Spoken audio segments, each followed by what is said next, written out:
Hello one and all, I'm Janno and I want to tell you something about consumer behavior. I will be mostly talking about motivation after a short introduction. I used the books Consumer Behavior, 5th and 7th edition to find all the necessary information. These books were based on the models and theories of Jeske Nederzicht and Theo Puis.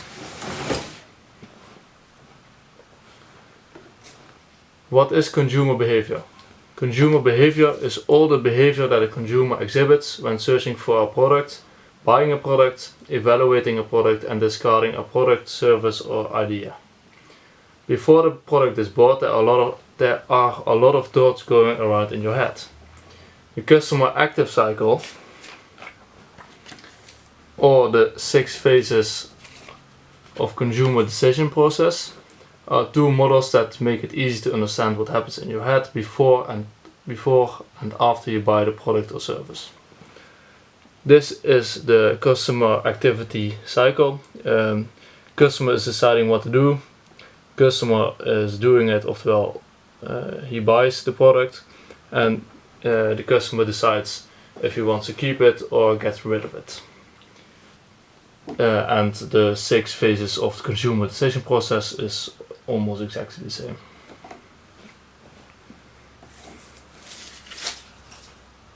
The motivational process of the individual consumer.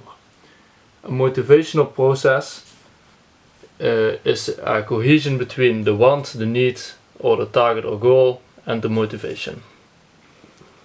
The start of everything is a certain need or want that comes to mind. The needs of the customer can be typified in a few different ways. Primary via secondary. Want or needs is one way to explain it. Objective via subjective needs is the second way to type it. Primary needs are the same for everybody. Everybody needs clean drinking water, good food and a place to stay. These are all psychological needs. The pyramid of Maslow can further explain both the primary and secondary needs. Secondary needs are different for every other culture, or even human being. The power or performance at your job is a good example for this. Objective needs are also the same for everybody. When I say the lemonade is way too sweet, you know what I mean, and you could actually offer me to put some extra water in it to make it less sweet. Subjective is again different for everybody. It has to do with your own style. When I say that I think the Audi R8 is the best car ever made, you might think differently about that.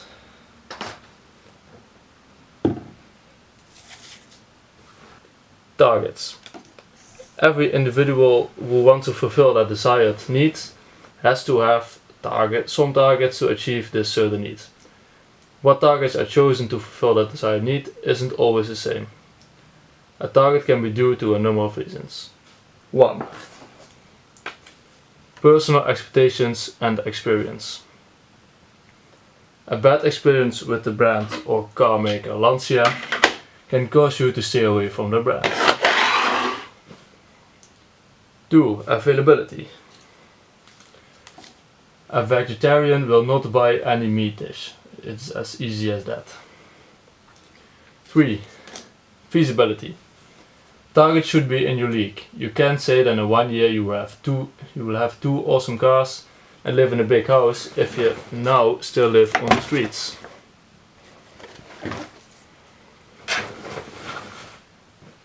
4. Cultural norms and values. Most people in Holland want to buy expensive stuff to create status for themselves, like a cool watch. In Japan, most people don't want to be noticed, so they won't buy an expensive watch. And 5. Self-image. When you know you won't have fun in the gym, don't go to the gym. Stay away, go to the bar or something.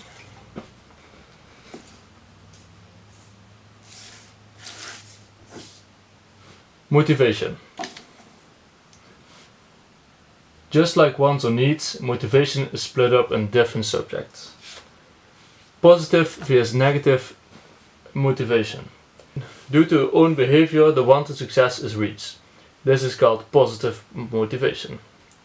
Certain behavior to avoid a negative situation is called negative motivation. Taking part in the Nationale Postcode Loterij is a good example of negative motivation. If the whole street wins a big prize, don't want to miss out on it. Another part is intrinsic vs extrinsic. Intrinsic motivation is used when somebody wants to do a certain thing in order to reach their wanted target or need. A good example is when a student is well motivated to work on their language skills because he wants to go abroad in a few years. Extrinsic motivation has to do with negative outcomes. A student might work hard on his school just so the parents don't get mad. That is a negative outcome. In short, a need arises. To fulfill that need, certain goals and targets are set up. These targets are the direct link to creating motivation to fulfill the overall need. This is how the motivational process works. The need or want comes to mind, you make a target a goal, and the motivation is there to reach the need or want you want it to desire. I would like to thank everybody for listening to my story. I hope somebody learned something for it. Bye!